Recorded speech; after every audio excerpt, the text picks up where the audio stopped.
الحمد لله الذي لا يبلغ مدحته القائلون ولا يحصي نعمه العابدون ولا يؤدي حقه المشتركون الذي ليس لصفته حد معدود ولا وقت موجود ولا أجل ممدود الذي فطر الخلائق بقدرته ونشر الرياح برحمته ثم الصلاة والسلام على أشرف الأنبياء والمرسلين والقاسم مصطفى اللهم صل على محمد وآل محمد وعلى عترته الطيبين الطاهرين المعصومين المظلومين ولعنة الدائم على أعدائهم أجمعين من الآن إلى لقاء يوم الدين. بسم الله الرحمن الرحيم. قال الله سبحانه وتعالى في كتابه المجيد والفرقان الحميد وقوله الحق وأصدق الصادقين. بسم الله الرحمن الرحيم. قل يا أيها الذين هادوا إن زعمتم أنكم أولياء لله من دون الناس فتمنوا الموت إن كنتم صادقين. صلوات اللهم صل على محمد وآل محمد. سب سے پہلے مرحوم و مغفور سید افتخار حسین شاہ صاحب کے لیے الفاتحہ مع الاخلاص و الصلوات. اللهم صل على محمد وآل بسم اللہ الرحمن الرحیم. الحمد للہ رب العالمین الرحمن الرحیم مالک یوم الدین ایاک نعبد و ایاک نستعین اهدنا الصراط المستقیم صراط الذین انعمت علیہم غیر المغضوب علیہم ولا الضالین. بسم اللہ الرحمن الرحیم. قل هو اللہ احد اللہ الصمد لم یلد ولم یولد ولم یکن له کفوا احد. خدایا افتخار شاہ صاحب کی قبر کو منور فرما، ان کی درجات کو بلند فرما، ان کی منازل آسان فرما، انہیں آئمہ کے جوار نصیب فرما اور لوائقین کو صبر کرنے کی توفیق فرما. اللہم صلی علی محمد محمد باواز بلند صلوات. اللهم صل على محمد وآل محمد.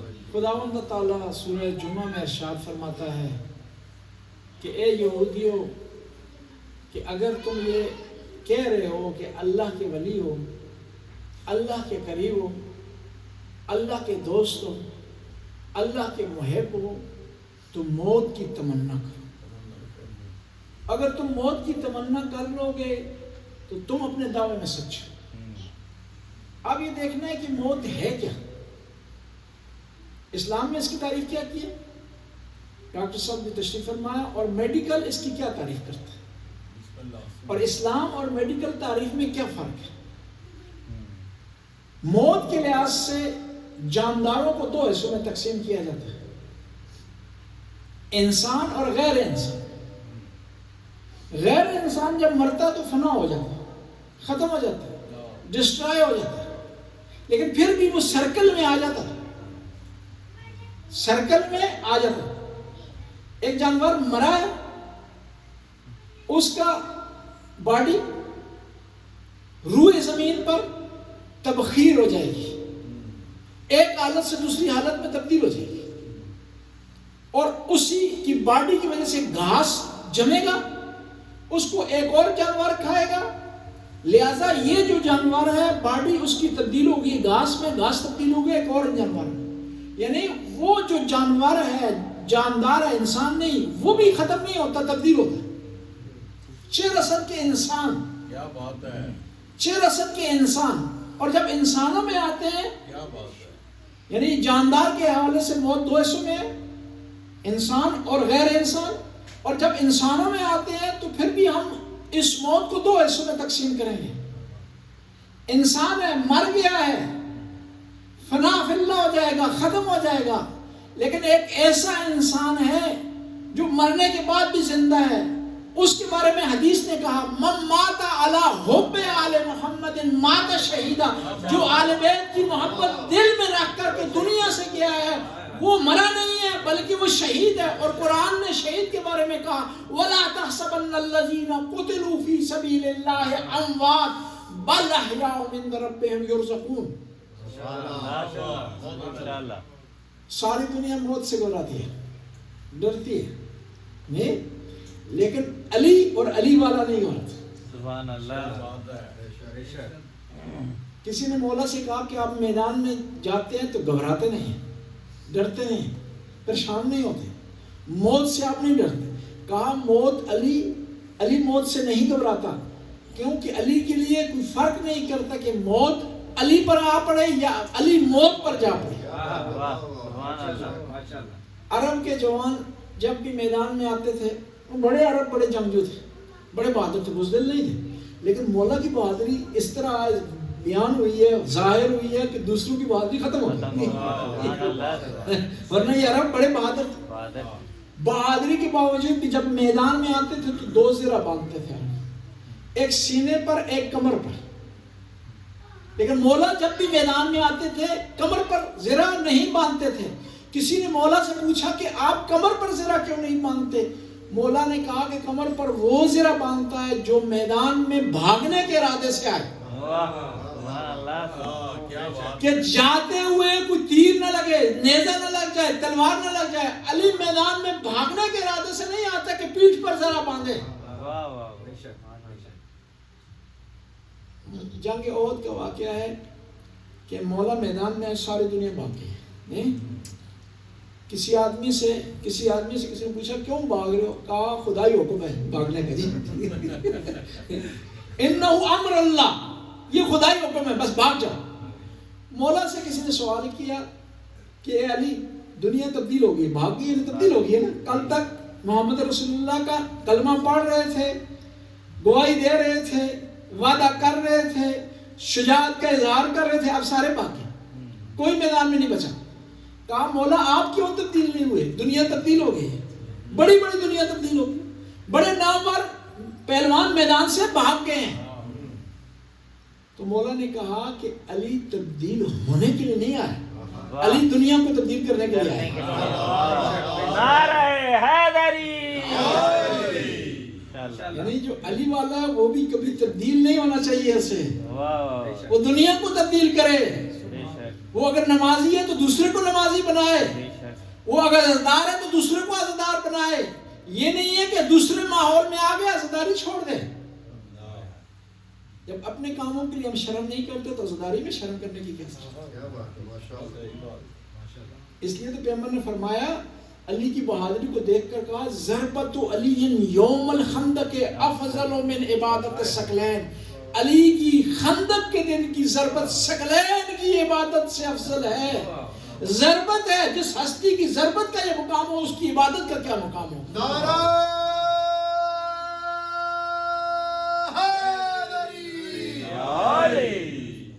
کہا مولا آپ جس رب کی عبادت کرتے ہیں اس کو آپ نے دیکھا ہے؟ کہا علی اس کی عبادت کرتا ہی نہیں جس کو دیکھا نہ ہو سکتا. لیکن علی کے دیکھنے اور میرے دیکھنے میں فرق ہے.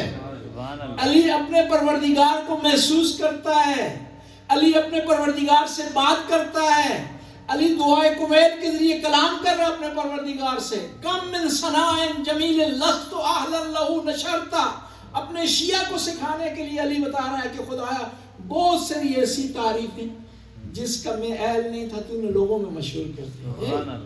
یعنی بتا رہا ہے کہ علی والا مغرور نہیں ہوتا, عبادت پر مغرور نہیں ہوتا, اپنی عزاداری پر مغرور نہیں ہوتا, اپنے اخلاق پر مغرور نہیں ہوتا, کیونکہ علی کو فالو کر رہا. علی والا ہونے کا کیا مطلب ہے؟ فنا فی علی, علی میں فنا ہو جانا, اپنی طرف سے اپنا کوئی نام نہ اس کا, اپنی شناخت نہ اس کی, اپنی پہچان نہ اس کی. اس کی پہچان یہ ہے کہ یہ علی والا ہے. اور جب علی والا ہوگا تو اس کی نمازیں بھی علی کے ساتھ شباہت رکھتی, اس کا اخلاق بھی علی جیسا ہوگا, علم میں بھی کوشش کرے گا اس کے اندر سے علی کے علم کی خوشبو آ رہی ہوگی, نہج البلاغہ اس کا ورد ہوگا, اصولی کافی اس کی زبان پر ہوگی, من لا یاسر الفقی اس کے کردار میں ہوگی, وہ علی والا کہلائے گا. اب یہ دیکھنا ہے یہ موت ہے کیا. جو ہر زیرو کو آنی ہے. کل نفس ذائقۃ الموت، ہر نفس نے موت کا ذائقہ چکھنا ہے. کوئی بھی استثناء ہے موت نہیں ہے، موت سے ایکسیپشن نہیں ہے. موت سے بڑے بڑے ڈاکٹر لوگوں کو بچاتے ہیں، لیکن آخر ایک دن خود موت کے منہ میں چلے جاتے ہیں. جب یہ موت سے کوئی استثناء نہیں ہے، ہر آدمی نے جانا ہے یہ موت ہے کیا. موت کی کئی اقسام ہیں، اور تمام اقسام کو مد نظر رکھ کر کے آپ جب مطالعہ کرتے ہیں تو اس کی ڈیفینیشن اسلام کے ذریعے اس طرح معلوم ہوتی ہے: روح کا بدن سے نکل جانا، اور جس کے نتیجے میں یہاں سے اس دنیا سے دوسری دنیا کی طرف منتقل ہو جانا. اور اس کی علامتوں میں سے ایک علامت یہ ہے کہ انسان پھر بات نہیں کر سکتا، دیکھ نہیں سکتا، کلام نہیں کر سکتا، حس نہیں کر سکتا، ڈسکس نہیں کر سکتا، سن نہیں سکتا. یہ آپ کی اور میری اور عام آدمی کی موت ہے. یہ کہ بدن، روح اور بدن آپس میں ڈسکنیکٹ ہو گئے تو موت واقع ہو گئی. تو اس کے بعد ہم نہ دیکھ سکتے ہیں، نہ بات کر سکتے ہیں، نہ کلام کر سکتے ہیں. لیکن یہ آپ کا اور میرا معاملہ ہے. لیکن کربلا میں ایک ایسی ہستی ہے جس کا ظاہری طور پر بدن سے روح جدا ہو گیا ہے، بلکہ نہ فقط روح جدا ہوا ہے بلکہ سر بدن کے ساتھ نہیں ہے. تو سورہ کہف کی تلاوت کر رہا ہے. سبحان اللہ، واہ واہ واہ واہ. بس اس کی موت اور میری موت میں فرق ہے.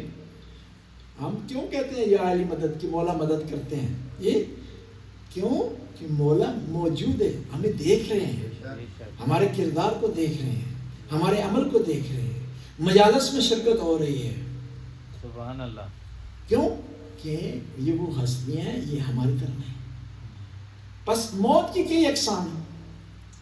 موت کی بنیادی طور پر جو ماہرین نفسیات انہوں نے دو قسمیں کی ہیں، اور علماء نے بھی اس کی تائید کی. ایک موت ہے اختیاری اور ایک اجباری. اور جو اختیاری موت ہے اس میں تین قسم کی موت آ جاتی ہے. اختیاری موت میں جو انسان خود اپنے اختیار سے اختیار کر سکتا ہے، اجباری نہیں ہے، امپوز نہیں ہے اس پر. اس میں خودکشی کی موت ہے جو حرام ہے. شہادت کی موت ہے جو بلند مقصد کے لیے انسان خدا کے راستے میں دیتا ہے. تیسری کنڈیشن جو اسلام نے اس کو جائز نہیں قرار دیا، ابھی میڈیکل اس کو جائز قرار دے رہی ہے. اب ڈاکٹر صاحب اس کے بارے میں تائید کریں گے کہ آیا میڈیکل نے اس کی اجازت دی ہے نہیں دی.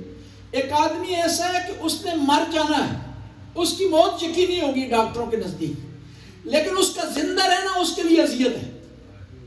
یہ ڈاکٹر اجازت دیتی ہے میڈیکل اس کی، اس کو مارنے کی.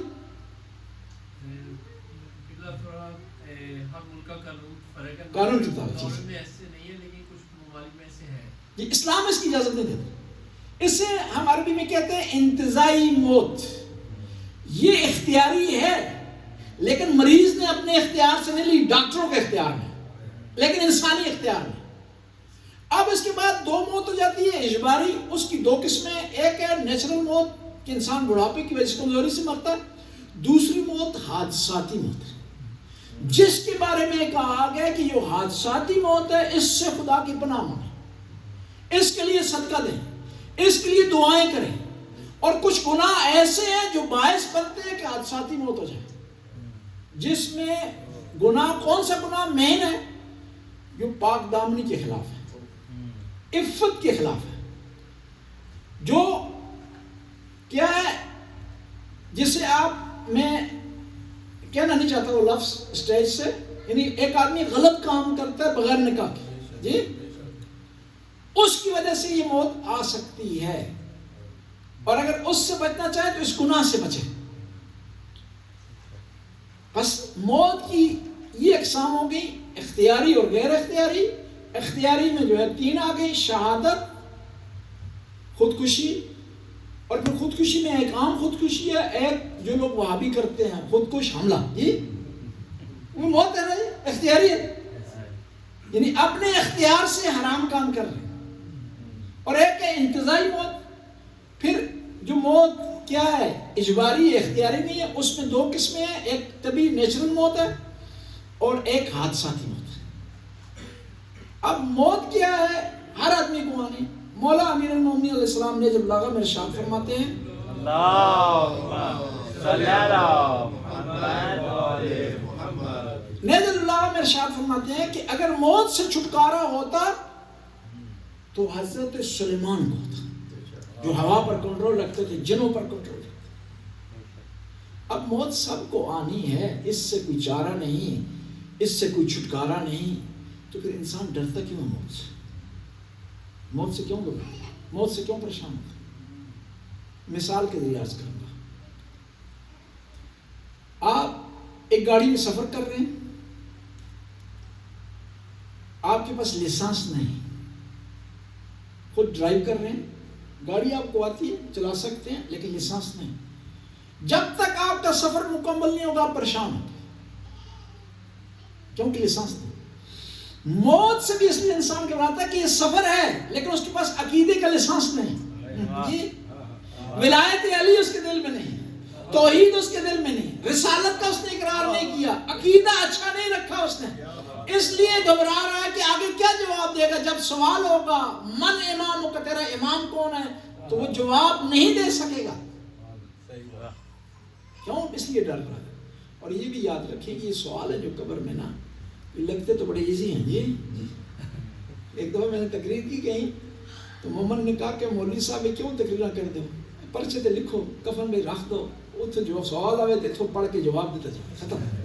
نہیں، ایسا معاملہ نہیں۔ اتنا اگر آسان ہوتا نا، اتنا اگر آسان ہوتا تو خدا پیپر کو آؤٹ ہی نہیں کرتا۔ جی کتنی کریم ذات ہے کہ اس نے پیپر کو آؤٹ کر دیے اور مہلت بھی آپ کو دے دی۔ سبحان اللہ، سبحان اللہ۔ پیپر آؤٹ ہو گیا کہ کون سے سوال آئیں گے، کون سے جواب آپ نے دینے ہیں، لیکن اس کے لیے ساری زندگی آپ کو مہلت ہے، لیکن شرط یہ ہے کہ عمل ہو۔ زندگی میں علی جیسا کردار نہ ہو تو کس طرح وہ آدمی جواب دے سکے گا کہ میرا امام علی ہے، امام ہی علی۔ زندگی میں پیغمبر جیسا اخلاق نہ ہو تو کیسے جواب دے گا؟ من نبی کو، محمد رسول اللہ نبی کیسے جواب دے گا؟ وہ جواب نہیں دے سکے۔ اب قبر میں سوال و جواب ہونے ہیں۔ ایک دفعہ کیا ہوا کہ کچھ لوگ بڑے فکر میں تھے، موت سے متعلق پریشان تھے، اور ہر آدمی پریشان ہے موت سے متعلق، ٹینشن کا شکار ہے جی کہ موت آ جائے گی کیا۔ انہوں نے کیا کیا کہ چیک کرنے کے لیے ایکسپیریمنٹ کیا، کہا کہ ایک آدمی کو تیار کیا انہوں نے کہ اس کو قبر میں بھیجتے ہیں، ایک رات گزارے گا، واپس آئے گا تو ہمیں قبر کا احوال دکھائے گا تاکہ ہمیں پتہ چلے، اس کے مطابق ہم تیاری کر جائیں کہ مولوی تو کہہ رہے ہیں، ان کی بات کہاں سچی ہوتی ہے جی، یہ کہتے رہے ہیں، ان کی بات ہمیں یقین نہیں کرتا جب تک ہم پریکٹیکلی ایکسپیریمنٹ نہیں کریں۔ کیا ہوا، قبر کھودی گئی، ان میں سے جو منتخب شدہ آدمی تھا چنا وہ قبر میں چلا گیا، رات گزاری اس نے قبر میں، تو صبح شاعری کا وقت ہوا تو اس نے کہا بھی معاملہ ختم ہو گیا، چلتے ہیں واپس جی۔ تو اندھیرا تھا، قبر سے باہر نکلا تو وہاں سے ایک کاروان گزر رہا تھا، کاروان گزر رہا تھا تو اس کو انہوں نے دیکھا، قبر سے ایک آدمی نکل گیا، ڈر گیا، انہوں نے کہا کوئی مردہ نکل آیا ہے قبر سے جی۔ سارا کاروان جو تھا نا وہ قافلہ بھاگ گیا، صحیح، اور ان کے بھاگنے کی وجہ سے ان کے جو سواریاں تھیں، گدے تھے، اونٹ تھے، وہ بھی بھاگنا شروع ہو گئے، بھاگ۔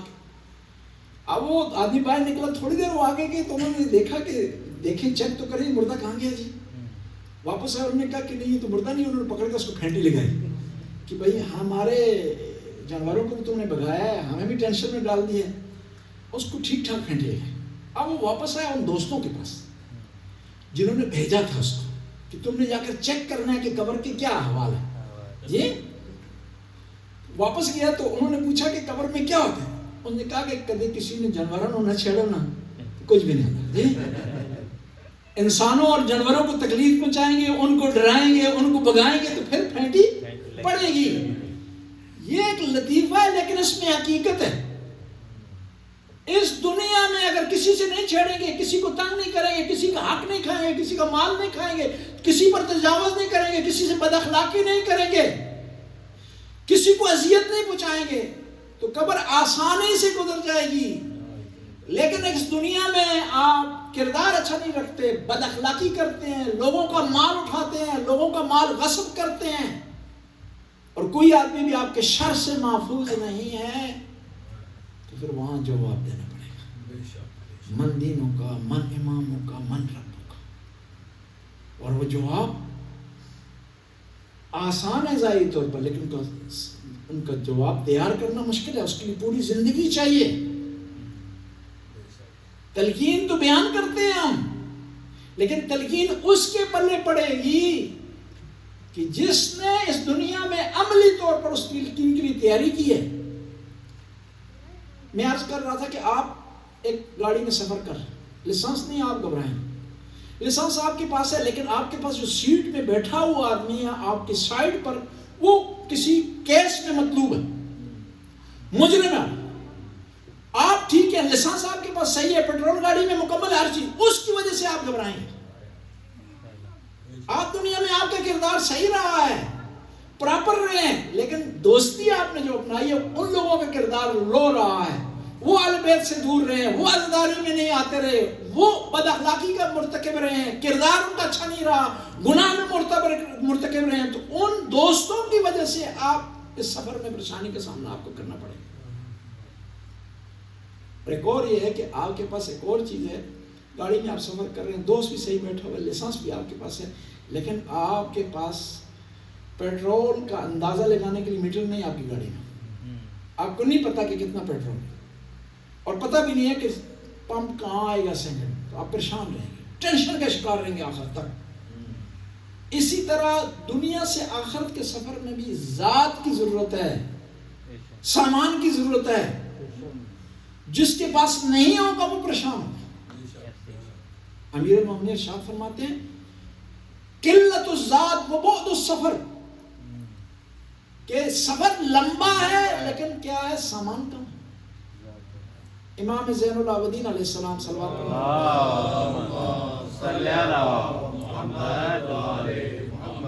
ایک دفعہ کچھ سامان اٹھا کر، کھانا اٹھا کر جا رہے تھے تیزی سے،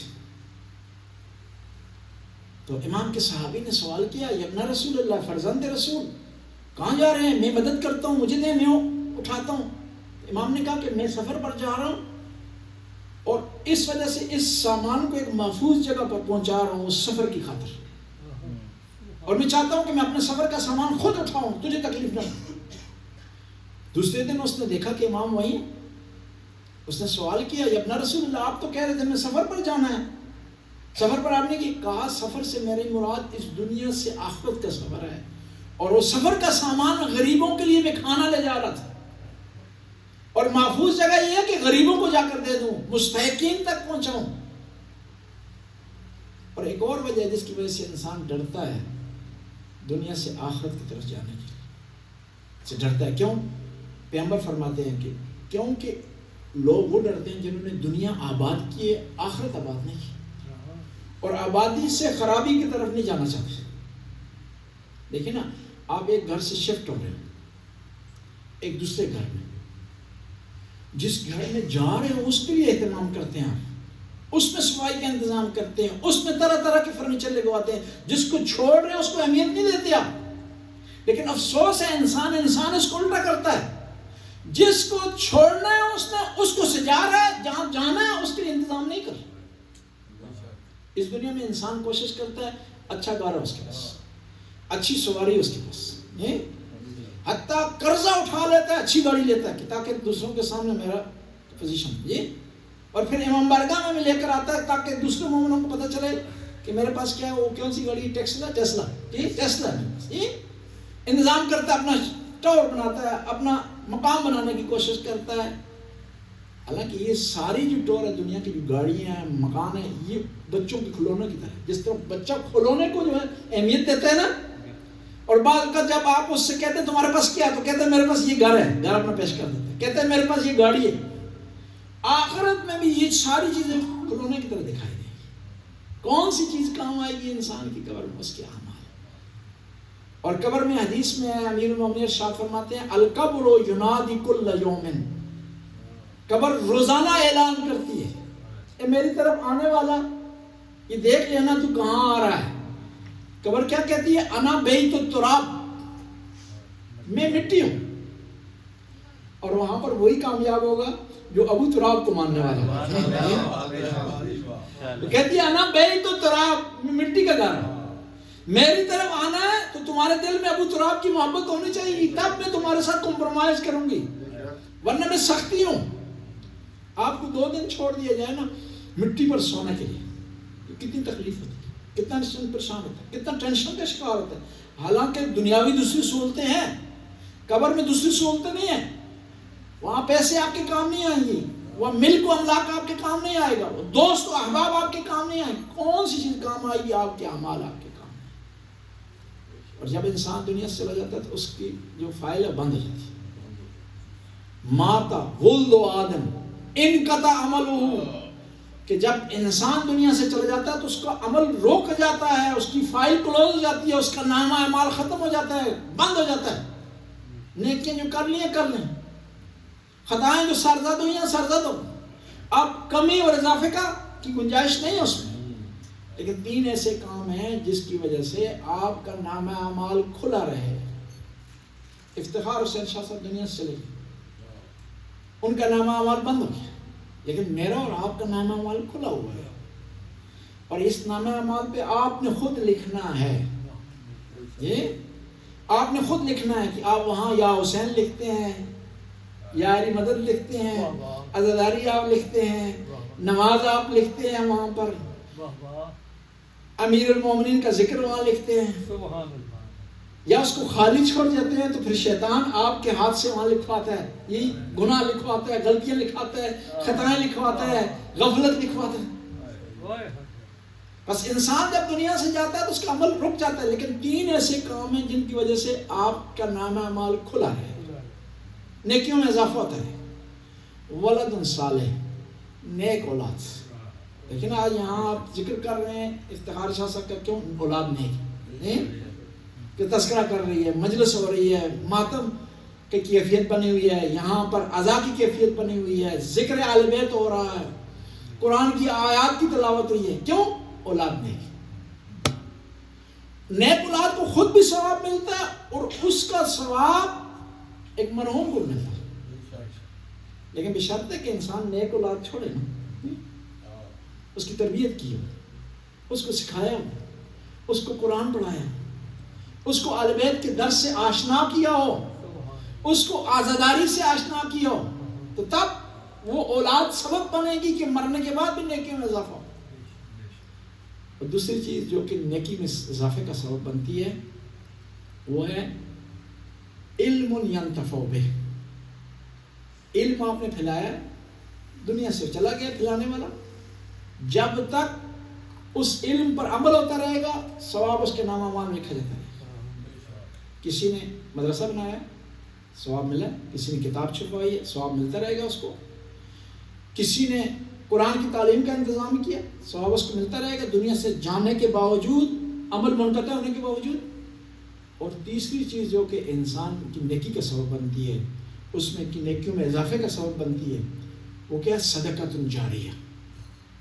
ایسا نیک کام انسانی فلاح کے لیے کہ جو ہمیشہ کے لیے رہے گا، جب تک خلق اللہ اس سے فائدہ اٹھاتی رہے اس کو ثواب ملتا رہے.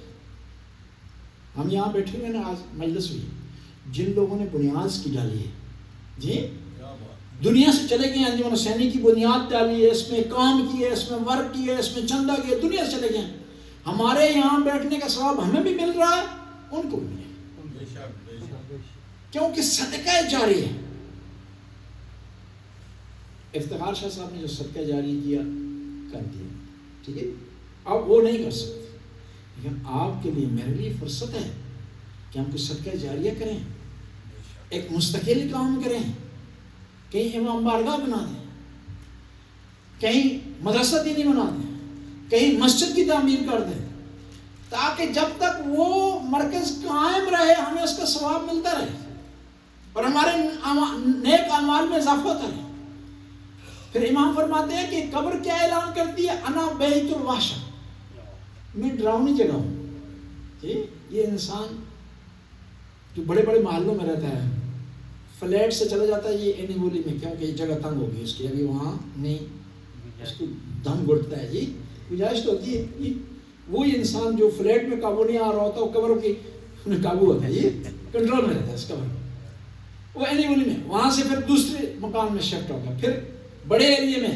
اب شہر میں اندر پولوشن ہے، یہاں پر آلودگی پائی جاتی ہے، باہر چلا جائے شہر سے، یہ وہی انسان جو کنٹرول نہیں ہوتا دنیا میں، وہی قبر میں ایک چھوٹی سی جگہ پر کنٹرول میں آ جاتا ہے، لیکن وہی قبر آپ کے لیے جنت کا منظر پیش کر سکتی ہے، نعمتیں اس میں ہو سکتی ہیں، روشنی اس میں ہو سکتی ہے، نور اس میں ہو سکتا ہے، نہیں؟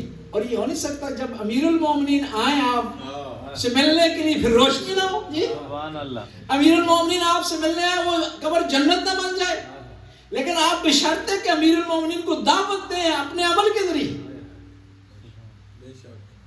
امیر المومنین کو آپ نے بلانا ہے، یہ اختیار آپ کے ہاتھ میں ہے۔ امیر المومنین شاہ فرماتے ہیں یا حارس و حمدان من یمت یرانی، جو بھی مومن اس دنیا سے جاتا ہے وہ میری زیارت کرتا ہے۔ اور ایک وجہ یہ بھی ہے کہ مومن نہیں گھبراتا موت سے، مشتاق ہوتا ہے موت کا، کیونکہ اس کے دل میں تڑپ ہوتی ہے امیر المومنین سے ملاقات کرنے کی، مولا کی زیارت کرنے کی، اس کے لیے پھر موت مشکل نہیں ہوتی، آسان ہوتی ہے۔ الموت ریحانۃ المومن، موت مومن کے لیے کیا ہے؟ پھول۔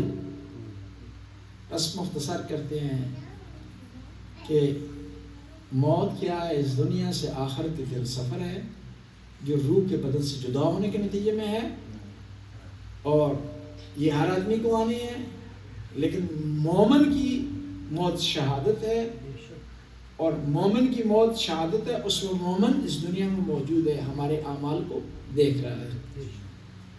یہ درس سکھانے کے لیے نواسہ رسول کربلا میں آ گئے۔ کیا فرمایا؟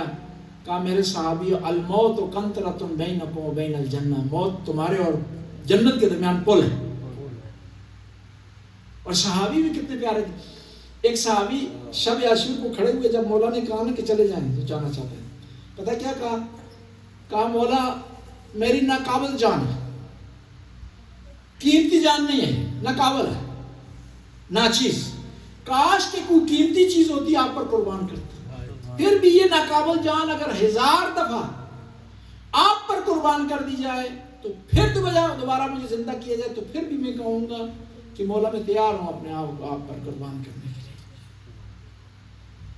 روز عاشور امام نماز پڑھ رہے ہیں تو مولا کے صحابی آگے کھڑے اور رو رہے ہیں، کہتے ہیں مولا میری مدد کیجیے گا کہ ایسا نہ ہو کہ میرے ہوتے ہوئے کوئی تیر آپ کی طرف چلا جائے۔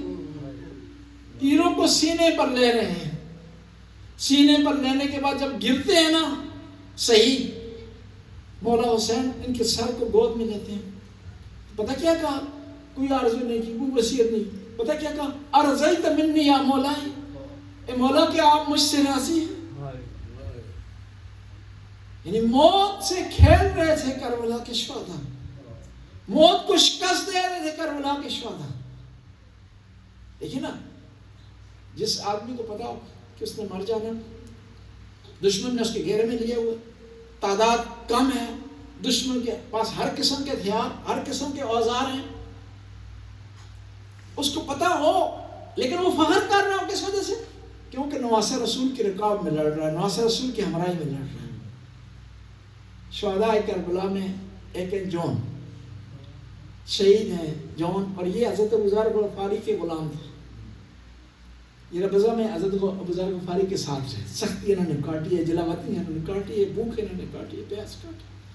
عاشورہ کے دن سر جھکائے ہوئے مولا کی خدمت میں حاضر ہوئے، مولا امام حسین کی خدمت میں، کہا کہ مولا مجھے اجازت دیں تاکہ میرا خون آپ کے خون کے ساتھ مل جائے اور مجھے شہادت مل جائے، میں چاہتا ہوں میں سرخرو ہو جاؤں۔ مولا نے کہا کہ جون تو نے بڑی سختی کاٹی ہے، ابوذر کے ساتھ رہا، پریشانی تو نے کاٹی، اب تیری آزادی کا وقت ہے۔ جب آزادی کا نام لیا تو رو گیا، کہا مولا یہ آزادی نہیں ہے آپ سے دوری، یہ غلامی ہے آپ سے دوری۔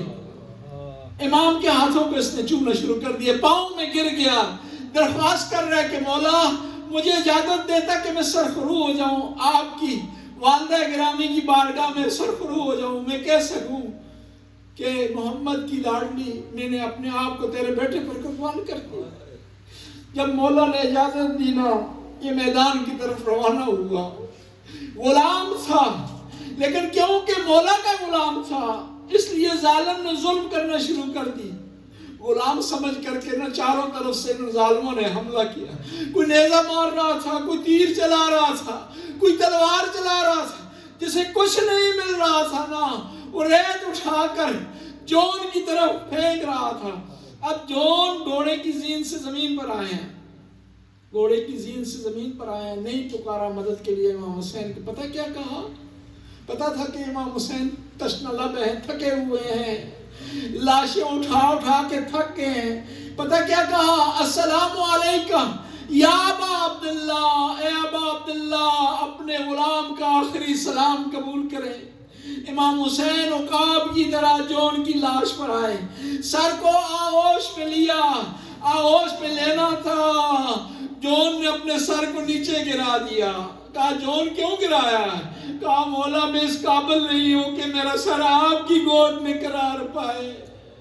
جون نے رونا شروع کر دیا۔ کہا جون کیوں رو رہا ہے؟ کہا مولا تھوڑی دیر بعد، اب میں گھوڑے سے گرا ہوں، آپ نے میرے سر کو اپنی گود میں لیا ہے، تھوڑی دیر بعد آپ بھی گھوڑے سے تشریف لائیں گے زمین پر، اور کوئی نہیں ہے جو آپ کے سر کو گود میں لینے کے بعد آپ کے سر سے پیار و محبت کا اظہار کرے۔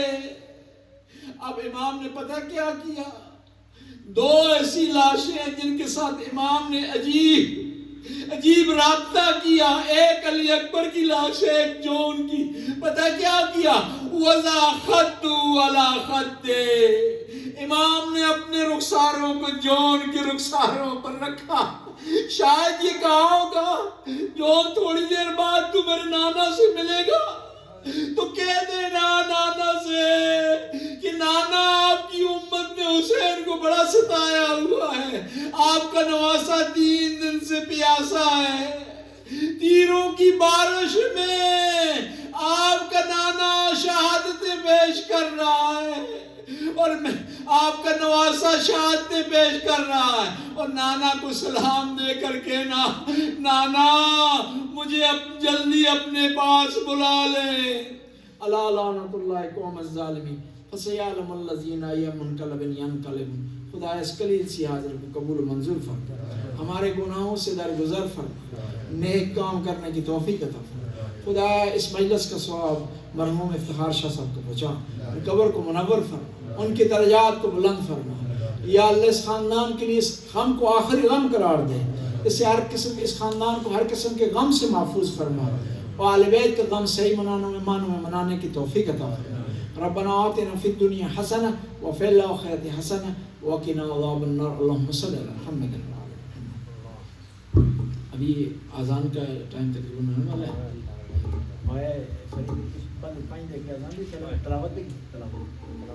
ابھی تلاوت کریں گے، اس کے بعد اذان ہو جائے گی۔